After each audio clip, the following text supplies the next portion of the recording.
সুপ্রিয় দর্শক, আমি মোর্শেদুল ইসলাম সবাইকে স্বাগত জানাচ্ছি সম্পাদকীয়তে। আমাদের আজকের বিষয় যে ভোর আধার এনেছিল, আর এ নিয়ে আমাদের সাথে আলোচনার জন্য উপস্থিত রয়েছেন ওবায়দুল মুক্তাদির চৌধুরী এমপি, কেন্দ্রীয় কার্যনির্বাহী কমিটির সদস্য, বাংলাদেশ আওয়ামী লীগ। রয়েছেন মুনতাসির মামুন, অধ্যাপক, ইতিহাস বিভাগ, ঢাকা বিশ্ববিদ্যালয়, এবং সৈয়দ মঞ্জুরুল ইসলাম, অধ্যাপক, ইংরেজি বিভাগ, ঢাকা বিশ্ববিদ্যালয়। প্রিয় দর্শক, আপনারা ইচ্ছে করলে আমাদের সাথে এই আলোচনায় যোগ দিতে পারবেন। সেজন্য আমাদেরকে ফোন করতে হবে, যে এই নাম্বারগুলো টেলিভিশনের পর্দায় দেখা যাবে সেই নাম্বারে। এছাড়া আপনারা SMS অথবা ফেসবুকের মাধ্যমে আপনাদের মন্তব্য পাঠাতে পারেন। তা আমরা আলোচনায় যাবার আগে একটু দেখে নেব এই মুহূর্তের প্রধান শিরোনামগুলো। স্বাধীনতার সপক্ষের শক্তি যাতে ক্ষমতায় আসতে না পারে, সেজন্যই 4 নেতাকে হত্যা করা হয়। জেল হত্যা দিবসে প্রধানমন্ত্রী, বঙ্গবন্ধু ও জাতীয় 4 নেতার প্রতি বিনম্র শ্রদ্ধা। 50 বছর পর মুক্ত করা হলো স্বাধীনতা বিরোধী পূর্ব পাকিস্তানের সাবেক গভর্নর মোনায়েম খানের দখল করা 10 কাঠা জমি। এ ধরনের জায়গা বরাদ্দ বাতিলের দাবি। ব্রাহ্মণবাড়িয়ায় হামলা চালাতে স্থানীয় আওয়ামী লীগ নেতাদের উস্কানির ভিডিও ফুটেজ এখন হাতে হাতে। পুলিশের আরও তৎপর হওয়া উচিত ছিল, বললেন স্বরাষ্ট্রমন্ত্রী। রাজধানী ও বাগেরহাটে অস্ত্রসহ 8 জেএমবি সদস্য আটক। কাউন্টার টেরোরিজম ইউনিটের দাবি, ঢাকার 4 জন গুলশান হামলার অস্ত্র সরবরাহকারী। ভারতীয় মাফিয়া ডনের সহযোগী দাউদ মার্চেন্ট 54 ধারা থেকে অব্যাহতি পেলেও অন্য একটি মামলা থাকায় মিলছে না মুক্তি, জানালেন জ্যেষ্ঠ জেল সুপার। এবং হিলারি বা ট্রাম্পকে বেছে নিতে এখনও সিদ্ধান্তহীনতায় অনেক মার্কিন ভোটার, অপেক্ষা করতে চান শেষ মুহূর্ত পর্যন্ত।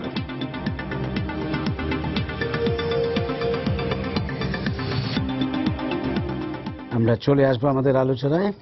আজ জেল হত্যা দিবস। আমরা জানি যে 1975 সালের 3 নভেম্বর ভোরে ঢাকা কেন্দ্রীয় কারাগারের অভ্যন্তরে জাতীয় 4 নেতা সৈয়দ নজরুল ইসলাম, তাজউদ্দিন আহমেদ, ক্যাপ্টেন মনসুর আলী ও AHM কামরুজ্জামানকে নির্মমভাবে হত্যা করা হয়, যেটি ইতিহাসের অন্যতম জঘন্যতম হত্যাকাণ্ড বলা যেতে পারে। এবং তারপর আমরা দেখি যে যেই সরকার ক্ষমতায় এসেছিল তারা কিন্তু এই খুনিদের দেশ থেকে পালিয়ে যেতে সাহায্য করেছিল, এবং শুধু পালিয়ে যেতেই না, তাদেরকে বিদেশে বাংলাদেশের দূতাবাসে চাকরিও দেয়া হয়েছিল। তো এবং এখনো পর্যন্ত কিন্তু তাদের বিচার সম্পন্ন হয়েছে, যদিও পুরোপুরি আশাবাদী হতে পারেনি বিচারটি জাতি। এবং তার মধ্যে 15 জন কিন্তু এখনো পর্যন্ত পলাতক। 4 জনের মৃত্যুদণ্ড কার্যকর হয়েছে, যেটি আসলে বঙ্গবন্ধু হত্যাকাণ্ডের আসামি হিসেবেই তাদের মৃত্যুদণ্ড কার্যকর হয়েছে। তা আমি মুক্তাদির চৌধুরী, আপনার কাছে প্রথমে আসি, আপনি যদি একটু বলেন এই দিবসটি নিয়ে। আপনি তো আপনার সূচনা বক্তব্য বলেছেন। প্রথমে আমি আজকের দিনে যারা শহীদ হয়েছিলেন কারাগারে, তাদের প্রতি আমার শ্রদ্ধা জানাচ্ছি। শহীদ তাজউদ্দিন আহমেদ, ক্যাপ্টেন মনসুর আলী, সৈয়দ নজরুল এবং কামরুজ্জামান হেনা সাহেব, তাদের প্রতি শ্রদ্ধা জানাচ্ছি। আপনি যেমনটি বলেছেন যে ইতিহাসের জঘন্যতম হত্যাকাণ্ডগুলোর একটি এতে কোনো সন্দেহ নেই।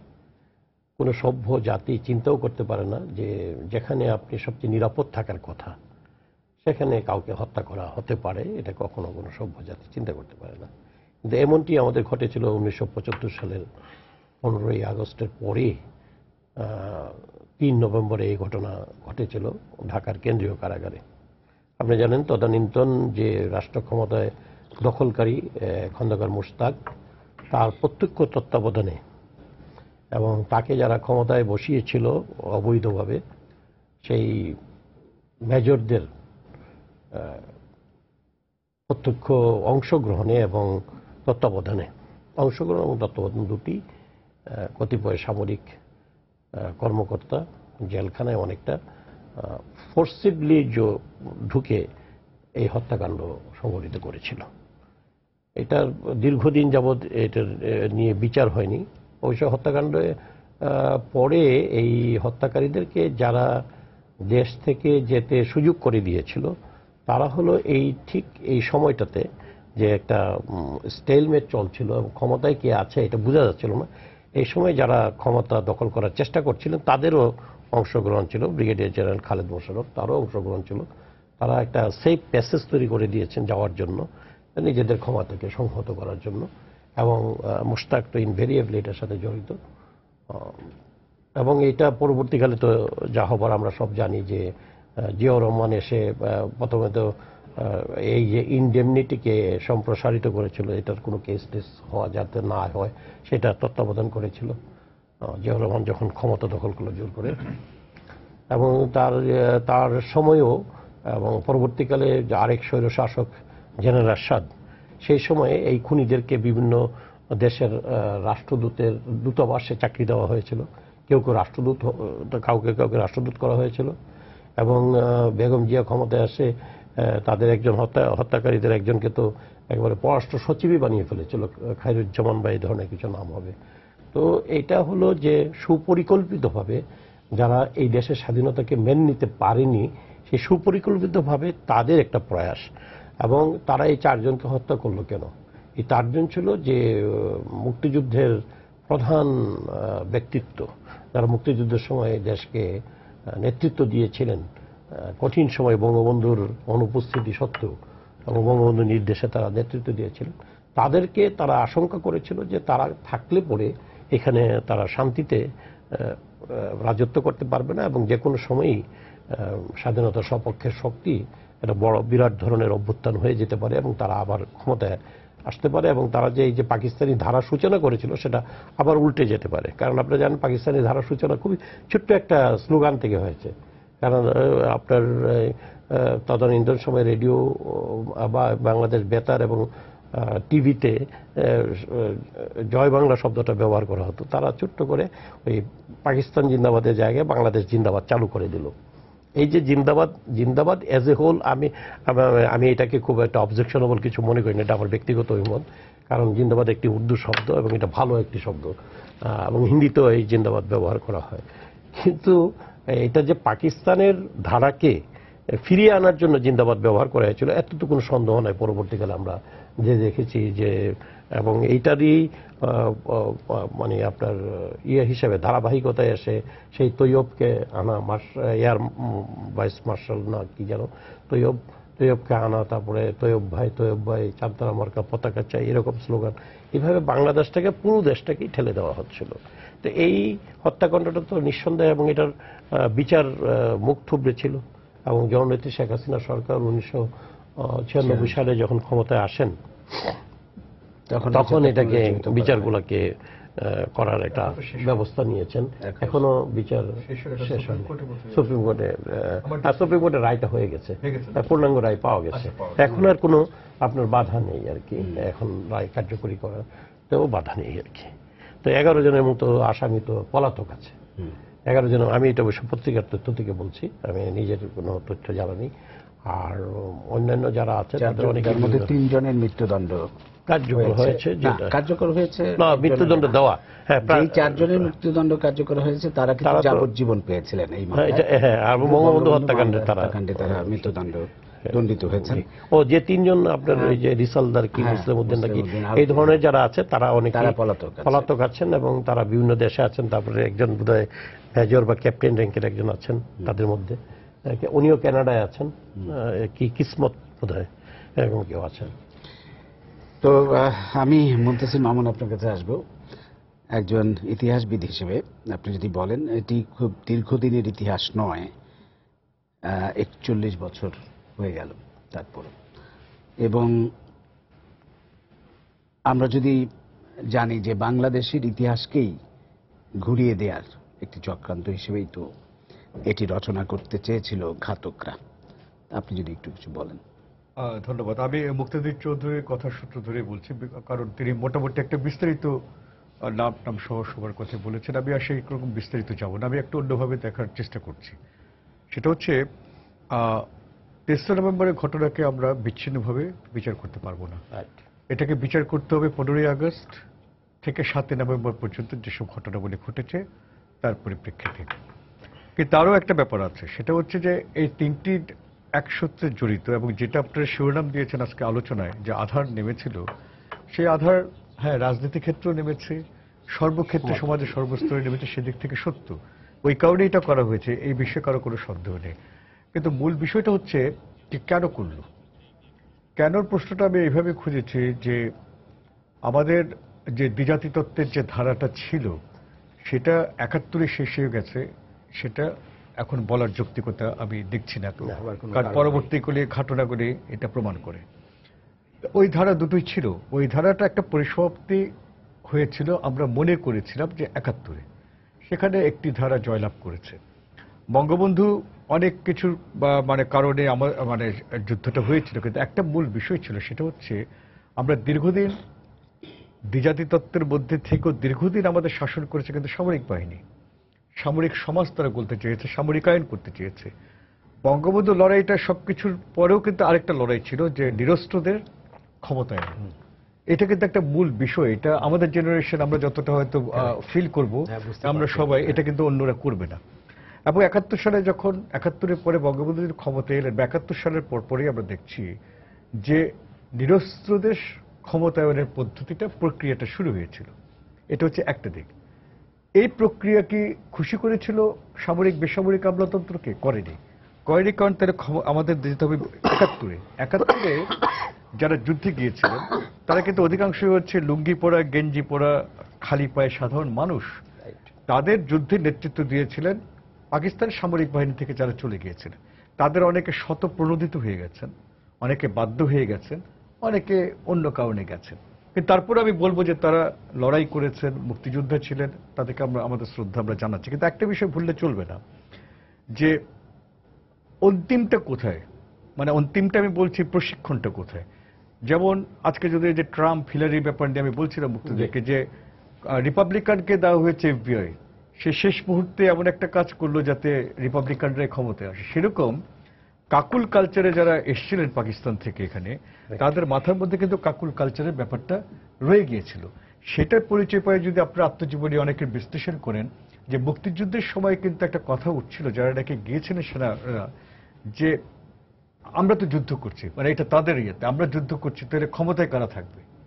ক্ষমতায় আমরাই থাকবো, কারণ পাকিস্তানেও তো একটা ধারাবাহিকতা ছিল, আমরাই থাকবো, অন্যরা সিভিলিয়ানরা কেন থাকবে ক্ষমতায়? এই দ্বন্দ্বটা কিন্তু তখনই ছিল, এবং তারা কিন্তু তখনই এটা নিয়ে নানা কথাবার্তা বলছিল। এবং আপনি দেখবেন আজকে স্বদেশ রায়ের লেখায় আছে যে খালেদ মোশাররফ মাওলানা ভাসানীর ছবি টাঙিয়ে রেখেছে, তারপরে নানা রকম ব্যাপার কিন্তু ওখানে হয়েছে, নানা রকম কাজকর্ম হয়েছে।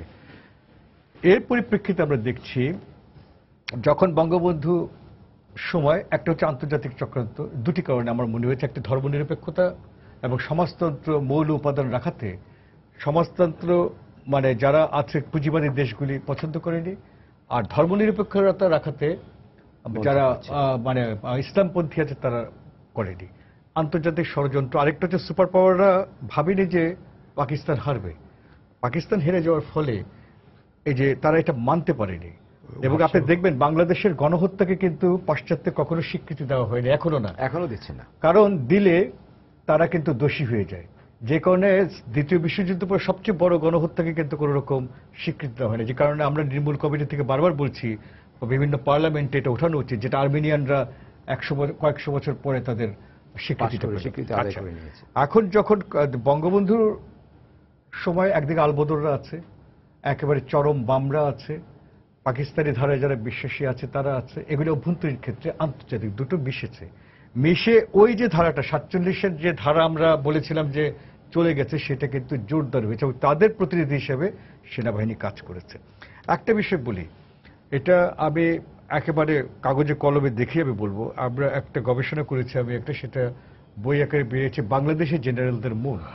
সেখানে আমি প্রায় 30 জন মানে যারা সেনাবাহিনীর যুক্ত ছিলেন এবং তাদের আত্মজীবনী বিভিন্ন দেখে আমি তৈরি করে রিকনস্ট্রাক্ট করেছি। সেখানে একটা বিষয় লক্ষ্য করেছি, আমাদের এখানে কতগুলি ন্যারেটিভ দেওয়া হয়, যেমন চৌকস সামরিক বাহিনী, তার মানে আমরা চৌকস না, সার্বভৌমত্বের প্রতীক সামরিক বাহিনী, মানে আমরা নয়। এগুলি কিন্তু পাকিস্তান আমল থেকে এখনো কিন্তু পত্রিকায় আপনারা লেখেন, আপনাদের খবরও আমি দেখি যে একই কথা বলা হয়।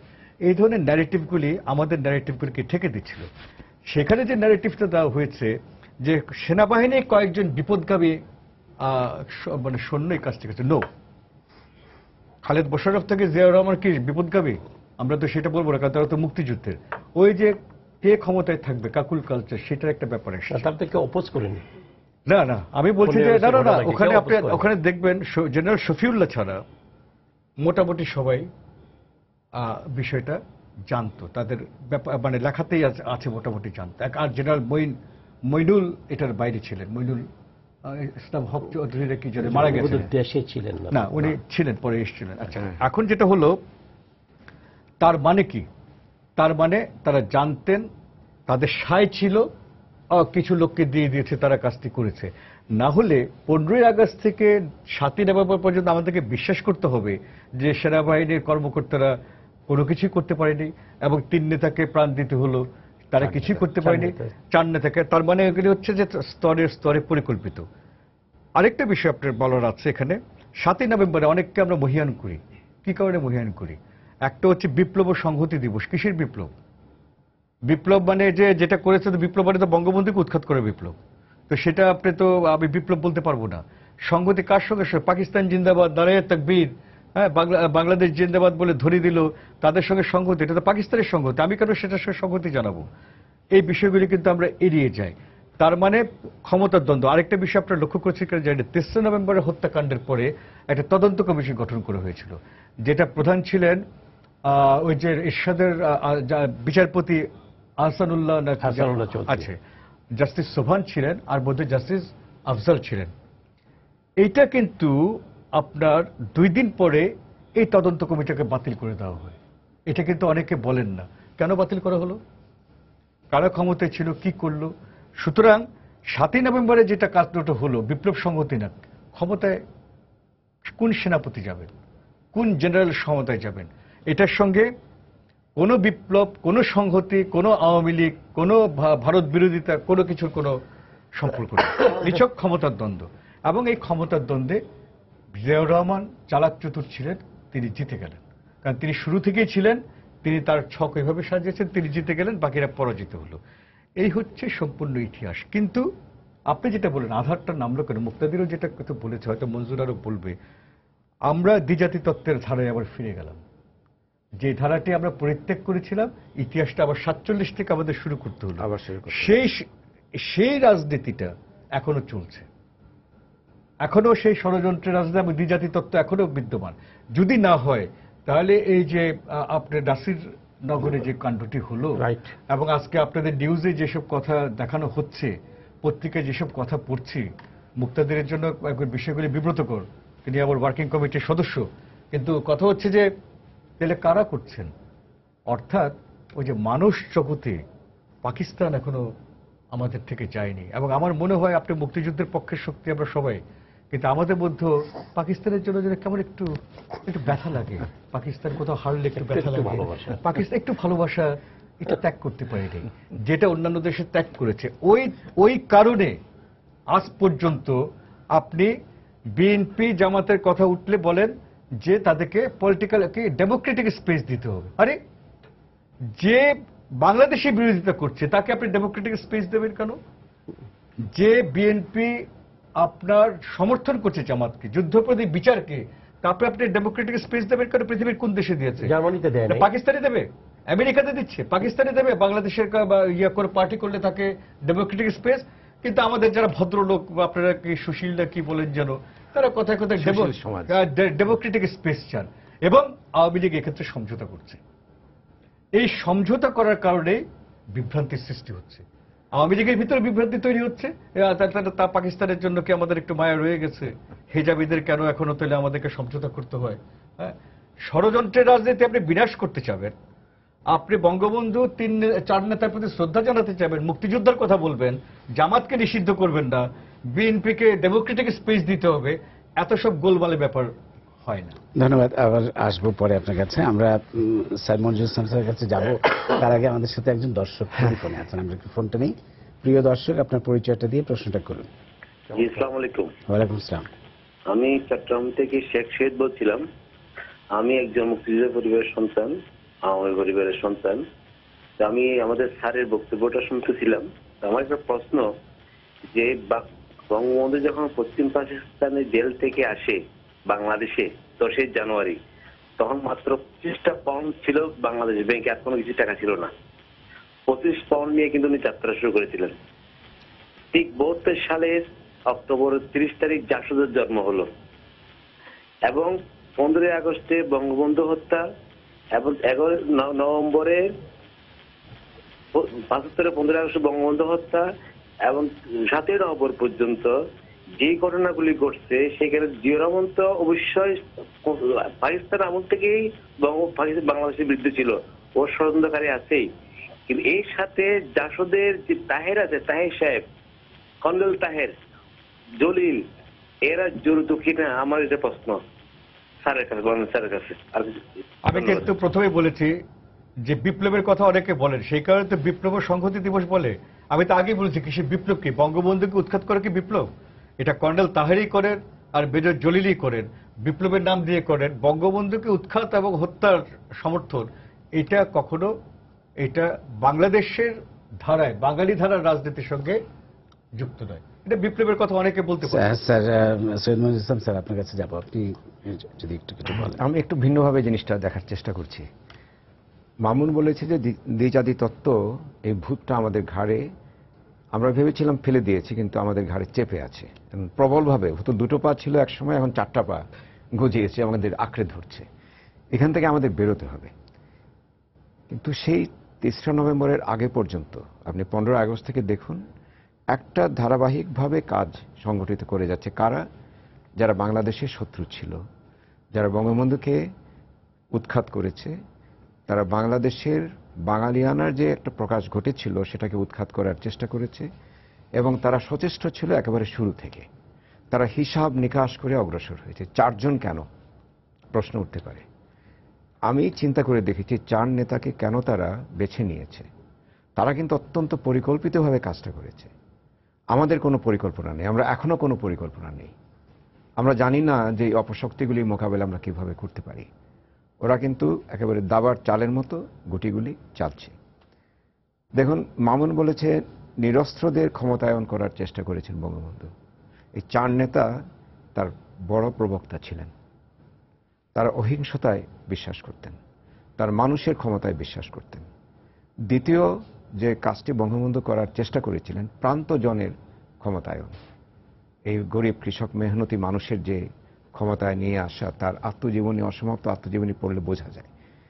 এই বইটি আমাদের চোখটা কিছুটা খুলে দিয়েছে, বিশেষ করে যারা বঙ্গবন্ধুকে একটু অবমূল্যায়ন করার চেষ্টা করতেন তাদের কাছে একটা বিশাল একটা দেয়ালের মতো দাঁড়িয়ে গেছে বইটি, যেখানে বঙ্গবন্ধুর 14-14.5 বছরের কারাবাস থেকে নিয়ে প্রতিটি ঘটনার সামান্য কিছু দিন, কিন্তু তারপরে আমরা জানি না, সেটা এখন আমরা পাইনি। সেখানে দেখা যাচ্ছে তিনি ঘুরে বেড়াচ্ছেন গ্রামে গঞ্জে প্রান্তজনকে কেন্দ্রে নিয়ে আসার জন্য। তিনি কেন্দ্রের মানুষকে নিয়ে রাজনীতি করেননি, কিন্তু তিনি এলিট সমাজের কাছে গ্রহণযোগ্য ছিলেন না। পাকিস্তানি এলিটদের কাছে যেমন ছিলেন না, বাংলাদেশের এলিটদের কাছে সেরকম ছিলেন না, এখনো নেই সেই অর্থে। প্রান্তজনের কাছে তিনি জনপ্রিয় ছিলেন। বঙ্গবন্ধু সেই প্রান্তজনের কাছেই তিনি ছিলেন। এখন খেয়াল করে দেখুন, 4 জনকে তারা বেছে নিল। সৈয়দ নজরুল, যিনি আমাদের মুক্তিযুদ্ধের সময় বঙ্গবন্ধুর অনুপস্থিতিতে নেতৃত্ব দিয়েছিলেন, তিনি ছিলেন সমন্বয় ধর্মী একজন মানুষ, সবাইকে নিয়ে স্থিতধী চিন্তার মানুষ ছিলেন, এবং তিনি কিছুদিন অধ্যাপনাও করেছেন। ফলে তার একটা স্থিতধী চিন্তার জগৎ ছিল, যেখানে সবাইকে নিয়ে তিনি কাজ করতে আগ্রহী ছিলেন। সেই মানুষটিকে তারা বেছে নিল, মানে তাকে সরিয়ে দেওয়া হচ্ছে। বাংলাদেশের যে নতুন রাষ্ট্র তৈরি হয়েছে, নতুন একটা আমাদের গন্তব্যে আমরা যাচ্ছি, সেখানে সমন্বয় করার মতো একজন মানুষকে তারা সরিয়ে দিল। দ্বিতীয়, তাজউদ্দিন, তিনি ছিলেন আন্তর্জাতিকভাবে গ্রহণযোগ্য একজন মানুষ। ভারত বলুন, সোভিয়েত রাশিয়া বলুন, সবখানে তার একটা ভাবমূর্তি উজ্জ্বল ছিল। তাকে নেওয়া মানে বাংলাদেশে যে আন্তর্জাতিক পরিমণ্ডলে যে গ্রহণযোগ্যতা তৈরির একটা ভূমিকা তিনি করতেন, বা তিনি যে এক বুদ্ধিবৃত্তিক নেতৃত্ব দিয়েছেন আওয়ামী লীগের, তার ডায়েরি পড়লেই বুঝতে পারি আমরা। এত গোছানো একজন মানুষ ছিলেন, এত স্থিতধী একজন মানুষ, কিন্তু সবসময় ভাবতেন বাংলাদেশকে কিভাবে সমস্ত বিশ্বের কাছে ছড়িয়ে দেওয়া যায়। সাংবাদিকদের সঙ্গে তার বন্ধুত্ব ছিল, বিদেশি নেতাদের সঙ্গে তার একটা সৌহার্দ্য ছিল। ভারতীয় নেতৃবৃন্দ তার সম্পর্কে যে লিখেছেন 71 সালের যে আনুপর্বিক বর্ণনা দিয়েছেন, তাতে তাকে অত্যন্ত সমীহের একটা জায়গা দিয়েছেন। সেই মানুষটিকে সরিয়ে দেওয়া মানে বাংলাদেশের এখানে শূন্যতা সৃষ্টি করা। মনসুর আলী দেখুন নিয়ম শৃঙ্খলার মানুষ ছিলেন, তিনি রীতি সিদ্ধতাকে পছন্দ করতেন, অনিয়মকে তিনি পছন্দ করতেন না। সেই একটা মানুষ সমাজের ভিতর শৃঙ্খলা, কারণ 71 সালের পরে আমাদের একটা বিশৃঙ্খল সমাজ আমরা পেয়েছিলাম। পৃথিবীর এরকম দেশবোধয় হয়নি যেখানে 4 বছরে আমরা সমস্ত কিছু গুছিয়ে নিয়ে এসেছিলাম, কিন্তু সেখানে যে ভূমিকা প্রথম একটা বড় ভূমিকা রেখেছিলেন মনসুর আলী। অনেকে তার সম্পর্কে এটা জানে না যে তিনি অপ্রকাশ্যে, মানে ঠিক প্রকাশ্যে মানুষ তাকে দেখতো না, কিন্তু তিনি বঙ্গবন্ধুকে বলতেন যে কোথায় কোন অ্যাকশন নিলে কি কাজ হতে পারে। স্বরাষ্ট্রমন্ত্রী হিসেবে শুধু না, নিয়ম শৃঙ্খলার বিষয়টিকে তিনি দেখেছেন এটি, এবং আওয়ামী লীগের ভিতরে যেরকম দেশের ভিতরেও তাকে সরিয়ে দেয়া মানে এই ধরনের একজন মানুষকে যিনি নিয়ম শৃঙ্খলা রীতি সিদ্ধতার বিষয়টি দেখবেন, তাকে সরিয়ে দেয়া। কামরুজ্জামান ছিলেন স্থানীয় রাজনীতির গতিশীলতা আনতে সবসময় সচেষ্ট। কামরুজ্জামানকে আমি দেখেছি যেখানেই গিয়েছেন, এই যে আওয়ামী লীগের যত কাউন্সিল ছিল নানান জায়গা, হ্যাঁ, যে জন্য প্রেসিডেন্ট হয়েছিলেন, তিনি একটা জেলায় গেলে, আমি সিলেটের ক্ষেত্রে দেখেছি, একটা গন্ডগোল হচ্ছে, তিনি চলে গেলেন, সব গন্ডগোল মিটে গেল। অর্থাৎ তিনি আওয়ামী লীগের ভিতরে একটা শৃঙ্খলা আনার চেষ্টা করছিলেন, যেটা রাজনৈতিক শৃঙ্খলার কথা বলি। তো 4 জন মানুষকে সরিয়ে দেওয়া মানেটা কি? মানে বাংলাদেশকে 4টা দিক থেকে শূন্য করে দেয়, এবং সত্যি কিন্তু তারা চলে যাওয়ার পর এই শূন্যস্থান আমাদের পূরণ করতে বহুদিন সময় লেগেছে। এখন আমরা সেটা করতে পেরেছি কিনা আমরা জানি না, কারণ এখনো আমার প্রশ্ন আসে যে আমাদের তো নিয়ম সিদ্ধতা নেই কেন। যে আজকে শুনলেন যে ব্রাউনবাড়িয়াতে আওয়ামী লীগের নেতারা যে জড়িত, তার ভিডিও বিভিন্ন জায়গায় পাওয়া যাচ্ছে এখনো। এটি কিন্তু এই নেতারা থাকলে কোনোদিন হতে পারত না, কারণ আমরা তৈরি হচ্ছিলাম জাতি হিসেবে, আমাদের অসংখ্য কাজ ছিল, বঙ্গবন্ধুর মাথায় এত বোঝা ছিল চিন্তাই করতে পারি না আমরা, যে নতুন ভেঙে পড়া একটা দেশের অর্থনীতি, শিক্ষা, যোগাযোগ, সমস্ত কিছু তাকে পুনর্বাসিত করতে হচ্ছিল। সেখানে এই 4 জন তার পাশে দাঁড়িয়ে তাকে যে সমর্থন দিচ্ছিলেন, তিনি নিশ্চিন্ত মনে, যদি আমি জানি তাজউদ্দিনের সঙ্গে বঙ্গবন্ধুর একটা সেপারেশন হয়েছিল, কিন্তু আমার একেবারে পরীক্ষিত আমার কথাটা, আমি বহু চিন্তা ভাবনা করে বলেছি, তাদের জীবনী পড়েছি, আমি তাদের সঙ্গে যারা সাংবাদিকরা কথাবার্তা বলেছেন সেগুলি পড়ে আমি জেনেছি যে একটা সময় হয়তো বঙ্গবন্ধু এবং তাজউদ্দিনের সম্পর্কটা স্বাভাবিক হতে পারত। সেই সময়টা আমরা পাইনি, কিন্তু এই 4 জন নেতাকে সরিয়ে দেওয়ার ফলে বাংলাদেশের আসলে মেরুদণ্ড অনেকটাই তারা দুর্বল করে দিতে পেরেছিল। তবে আমার যেটা সবচেয়ে আনন্দ লাগে যে তারপরও বাঙালি ফিরে দাঁড়িয়েছে, রুখে দাঁড়িয়েছে, এবং একটা গন্তব্যে আমরা এখন জানছি। এই যে কথাগুলি আমরা এখন বলছি, সেই কথাগুলি বলার মতো পরিবেশ কিন্তু বহুদিন আমাদের ছিল না। আমি খালি একটা কথা মঞ্জুরের সঙ্গে যোগ করি, কারণ ওই যে বারবার মঞ্জুর ওই যে বঙ্গবন্ধু নিরস্ত্র এবং প্রান্তজনের কথা বললেন, আপনি দেখবেন এটা সংবিধানে আছে। প্রথম লাইনটি হচ্ছে আমরা বাংলাদেশের জনগণ, এবং আরেকটা বোধহয় 7ম অনুচ্ছেদ কোথায় আছে যে জনগণই হচ্ছে সমস্ত ক্ষমতার উৎস। প্রধানমন্ত্রীও নন, প্রধান বিচারপতিও নন, প্রধান সেনাপতিও নন, জনগণই ক্ষমতার উৎস। এই কথাগুলো কিন্তু সেই অভিজ্ঞতার আলোকে এসেছে, এবং তাদের ক্ষমতায়নটা করতে চেয়েছিলেন দেখে কিন্তু মামুন 71 সালে যে জনগণ না জাগতো তাহলে তার হতো না, যদি গ্রাম না জাগতো। একটু সাপ্লিমেন্ট করতে পারি, জনগণই হচ্ছে স্বাধীনতা এবং সার্বভৌমত্বের প্রতীক, কোনো ইন্ডিভিজুয়াল ইনস্টিটিউশন নয়, যে কথাটা আমরা বারবার বলেছি। সমস্ত জনগণ আমাদের স্বাধীনতা এবং সার্বভৌমত্বের প্রতীক। অগ্নি পরীক্ষা এটা প্রমাণিত হয়েছে যে জনগণ যদি দরজা খুলে না দিত গ্রামের, আমরা সবাই নিশ্চিন্ত হতাম, শহর থাকতো না একটা। অবশ্যই। আমাদের সাথে আরেকজন দর্শক আছে ফোনে, আমরা একটা ফোনটা নিই। প্রিয় দর্শক, আপনার পরিচয়টা দিয়ে প্রশ্নটা করুন। হ্যালো, আসসালামু আলাইকুম। ওয়ালাইকুম সালাম। আমি মোহাম্মদ রমজান আলী, পার্বত্য খাগড়াছড়ি, পানছড়ি উপজেলা থেকে বলছিলাম। বলুন। আমার প্রশ্ন সম্মানিত আলোচক বিন্দুর কাছে, জাতীয় চার নেতা হত্যাকারী, জাতির জনক বঙ্গবন্ধুর হত্যাকারী কয়েকজনের বিচার হয়েছে, তার পাশাপাশি বেশ কয়েকজন পৃথিবীর বিভিন্ন দেশে এখনো অবস্থান করতেছেন। তো আমাদের বর্তমান সরকারের মাননীয় মন্ত্রী মহোদয়রা বিভিন্ন সময় বলে থাকেন যে জাতীয় চার নেতার হত্যাকারী এবং বঙ্গবন্ধুর হত্যাকারীকে দেশে এনে বিচার করা হবে, কিন্তু 7 বছরের মধ্যে একজন হত্যাকারীকেও দেশে এনে বিচার করতে পারলেন না। তো আমি বিনয়ের সহিত প্রশ্ন করতে চাচ্ছি যে আমাদের বর্তমান সরকারের পররাষ্ট্রনীতি কি দুর্বল বলে আপনারা মনে করেন কিনা, আমি বিনয়ের সহিত জানতে চাচ্ছি। আপনার প্রশ্ন খুবই স্বাভাবিক এবং সুন্দর প্রশ্ন হয়েছে, এই জন্য ধন্যবাদ আপনাকে। তো তার আগে আমি একটু অন্য কথা বলিনি, কারণ সুযোগ পাবে কিনা জানি না। মামুন ভাই বলেছেন যে ইয়েটা ধারাটা কখন থেকে ডিভিশন হয়েছে আমাদের ভিতরে আনার চেষ্টা করা হয়েছে কিভাবে। তারও আগে কিন্তু মামুন ভাই আপনি কি আপনারা দুজন তো খুব ভালো জানেন, চাষী মুশতাক ঠাকুর এই 3 জনের একটা গ্রুপিং ছিল। আমরা কিন্তু স্বাধীনতার পরে এই চাষী মুশতাক ঠাকুরদেরকে চিহ্নিত করতে পারিনি, আমরা তাদের বিরুদ্ধে যথোপযুক্ত ব্যবস্থা নিতে পারিনি। ওরা পরিকল্পনা করে অগ্রসর হয়েছে, আর আমাদের তো পরবর্তীকালে আলোচনা হয়। এবং আমরা আপনার আমরা যে বলি যে সরীসৃপ লুকিয়ে থাকে এবং সে যখন সুযোগ পায় তখনই আপনার তাদের কথা বলছে ব্যক্তি এবং জামাত ইসলাম দলটাকে তো আমরা বারবার বলছি নিষিদ্ধ করে, রাইট। সেটা হচ্ছে না তাদের ধারাবাহিকতাই তারা তখনও পাকিস্তানের দর্শনকে আপনার ইয়ে করেছে, মনে প্রাণে আস্থা ছিল। এবং এটা যাই হোক, এটা আমি আর কথা বলছি না এটা নিয়ে।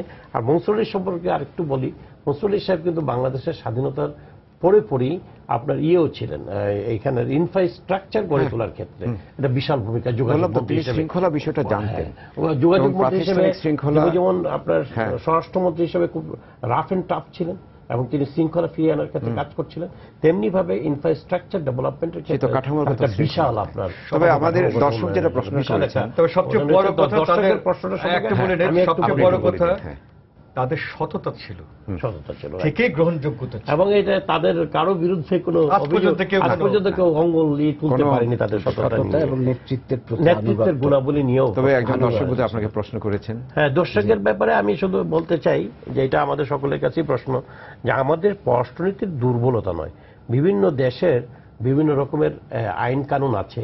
যেমন ধরেন কানাডার মতো একটি দেশ, একটু কথার কথা বলছি, যে তারা ওই আপনার মৃত্যুদণ্ডে বিশ্বাস করে দেয় না, এবং তারা যে কোনো দেশে মৃত্যুদণ্ড হয় সেই দেশে কোনো আসামিকে ফেরত দিতে করবে না। তো সেখানে তো এখন একটা ডেভেলপমেন্ট আছে যে আমাদের নেত্রীর সাথে কথা হয়েছে, তারা একটা উপায় খুঁজে নেওয়ার চেষ্টা করছে যে কিভাবে আসামিদেরকে ধরে এখানে পাঠানো যায়। এটাও আমরা কিন্তু নিরন্তর প্রয়াসের ভিতরে আছি।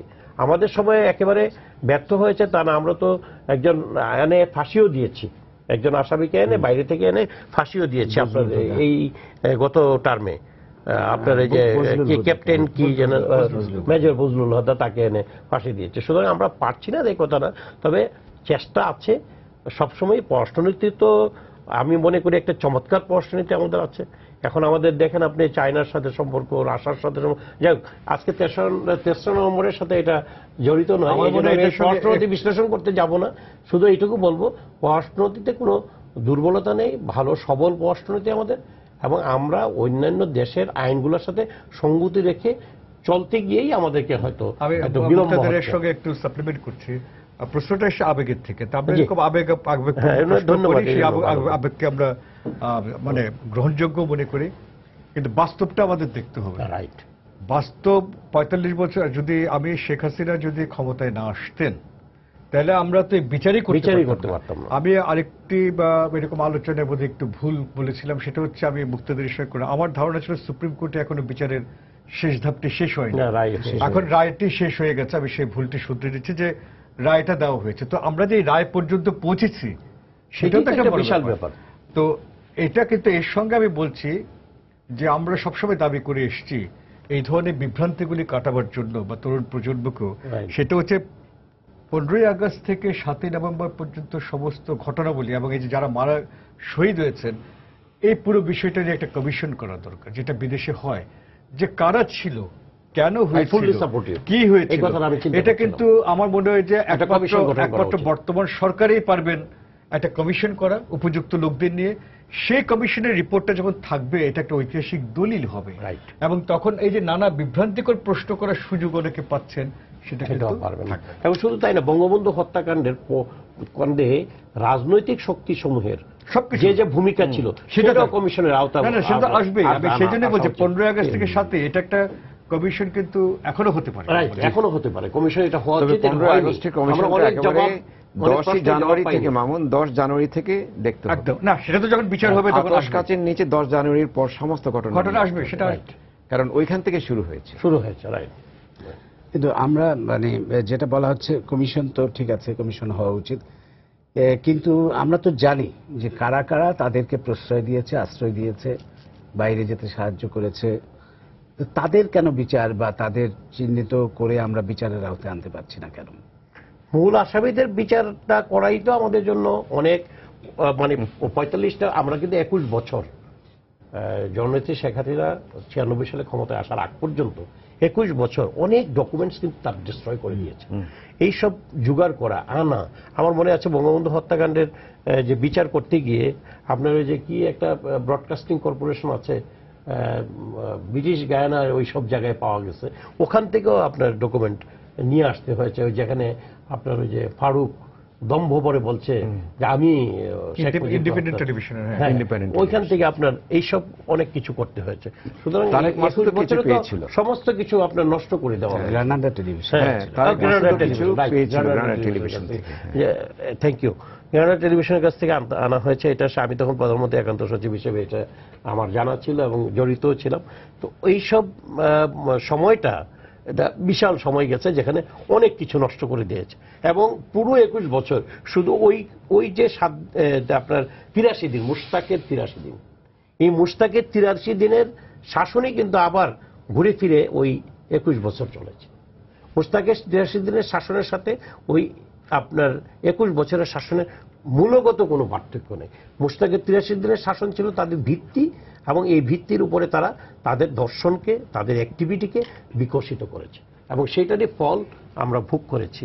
আপনার বঙ্গবন্ধুর কথা বলা যেত না, বাদ দেন বঙ্গবন্ধুর কথা, মুক্তিযুদ্ধের কথাও তো ঠিক মতো বলা যেত না, স্বাধীনতার কথা বলা যেত না। যে প্রশ্নটা করেছেন সেটা নিরসন হতে পারে যখন আপনি একটা কমিশন করবেন, তখন তো জেনারেল এরশাদকেও হতে হবে, কারণ তিনি হত্যাকারীদের প্রশ্রয় দিয়েছেন, যে কথাটা আপনি বললেন, প্রমোশন দিয়েছেন। এই কথাগুলি তো কমিশনে আসতে হবে। এলে যখন এই রিপোর্টগুলি হবে যে এরা অপরাধী এখনো আছেন, তাদের বিচার হোক, তখন তো আপনি একটা জায়গায় যেতে পারবেন। কারণ এখন অন্যভাবে করলে লোকে অনেক কিছু বদলে গেছে। কি শুধু মুশতাকই ছিল না, মুশতাকের আরো সহযোগী ছিল, সেটা তো খুঁজে দেখা দরকার। না, একটা যদি জুডিশিয়াল কমিশন বৈচারিক একটা ব্যবস্থা থাকে তাহলে তার একটা বৈধতা থাকে এবং তার একটা কণ্ঠস্বর শোনার মতো না, খালি জুডিশিয়াল না, এটা করতে হবে যে বিলে কেন বলছি ওয়ারেন্ট কমিশন যেমন হয়েছে অন্যান্য, জুডিশিয়াল খালি করলে হবে না, সেখানে জুডিশিয়াল কিছু ক্ষমতা না, জুডিশিয়াল তো ক্ষমতা থাকতেই হবে যে কমিশন বাকি ইনভেস্টিগেটিভ যেটা হচ্ছে তদন্ত করার মতো, headed by a judicial person, নাও হতে পারে, টেকিং মেনি জুডিশিয়াল পারসন যদি নাও থাকতে পারে, জুডিশিয়াল একটি ক্ষমতা দিলেই তাকে চলে, কিন্তু সেটা পরের ব্যাপার। আপনার যে কোনো লোককে জিজ্ঞাসাবাদের জন্য আনতে পারে, কথা বলতে পারে, ওইটুকু অধিকার না দিলে কমিশনের কিছু ক্ষমতা দেওয়া। আমার মনে হয় আমাদের ইতিহাসটাকে অনেক পরিষ্কার করার জন্য এই ধরনের এটা প্রয়োজন আছে, এই কমিশনের প্রয়োজন আছে। মামুন ভাইয়ের সাথে আমার কাছে এখানে একটা কাকতালীয় হয়ে গেছে, সংযোগ হয়ে গেছে। আমি আসার পথে চিন্তা করতে করতে আসছিলাম যে কমিশনের কথা, আসলে আমরা তো অনেকদিন ধরে বলছি, এটা সবসময় কমিশনের কথা বলবো, এটা একটা চিন্তা করতে করতে আসছিলাম। আসলে চিন্তার সাজুজ্য থাকাতেই হয়তো বা এটা আমরা বলতে পারছি আর কি। আপনার কোনো প্রশ্ন বলেন? না, মানে সর্বশেষ প্রশ্ন হচ্ছে এই যে বিএনপি তো এখনো বলে বেড়াচ্ছে যে 7ই নভেম্বর বিপ্লব এবং সংহতি দিবস, এবং কালকেও বিএনপির রিজভি বলল যে সরকার অনুমতি দিয়ে দেখুক যে 7ই নভেম্বর মানুষ কিভাবে সাড়া দেয়। আপনি কি বলবেন এই ব্যাপারে? না, সংক্ষেপে। বিপ্লব এবং সংহতি দিবস পালন করার কোনো সুযোগ নেই বাংলাদেশে। আমরা বিপ্লব এবং সংহতি দিবস এই পুরো বিষয়টাই হলো একটা মিসনোমার অফ থিঙ্কিং, এইটাতে যাওয়া যাবে না। কিন্তু তারা যদি একটি গণতান্ত্রিক দল হিসেবে, তো তারা নাই এখন, যুদ্ধাপরাধীদেরকে যা সাপোর্ট করে, তাদের বিচার যারা বাধাগ্রস্ত করতে চায়, তারা এখন গণতান্ত্রিক দলও না। সুতরাং তারা আগে বলুক যে তারা গণতন্ত্রের চর্চা করতে চায়, তাহলে তাদেরকে একটা স্পেস দেওয়া যেতে পারে যে তারা একটা মিটিং করলো। কিন্তু বিপ্লব তারা 7 তারিখে করবে কেন? 10 তারিখে করুক, 20 তারিখে করুক, 25 তারিখে করুক, সংহতি দিবস না, বিপ্লব এবং সংহতি দিবস বাংলাদেশে এটা আমরা এখন আর এটা গ্রহণ করি না। এই দিবস করে আপনি ওই যে 7ই নভেম্বরের যে বিশৃঙ্খল পরিস্থিতি ছিল, সেই বিশৃঙ্খল পরিস্থিতির পুনরাবৃত্তি ঘটাবার যে চেষ্টা করবেন না, তাই বা আমরা কিভাবে বুঝবো? ধন্যবাদ আপনাদের, অসংখ্য ধন্যবাদ। এই আজকের দিনে যারা শহীদ হয়েছিলেন, জাতীয় 4 নেতা, তাদের স্মৃতির প্রতি গভীর শ্রদ্ধা জানিয়ে আজকের অনুষ্ঠান শেষ করছি। আপনাদের অসংখ্য ধন্যবাদ। প্রিয় দর্শক, সবাইকে শুভেচ্ছা। আগামীকাল আবারও দেখা হবে রাত 10টায়। দেখার আমন্ত্রণ রইল। শুভরাত্রি।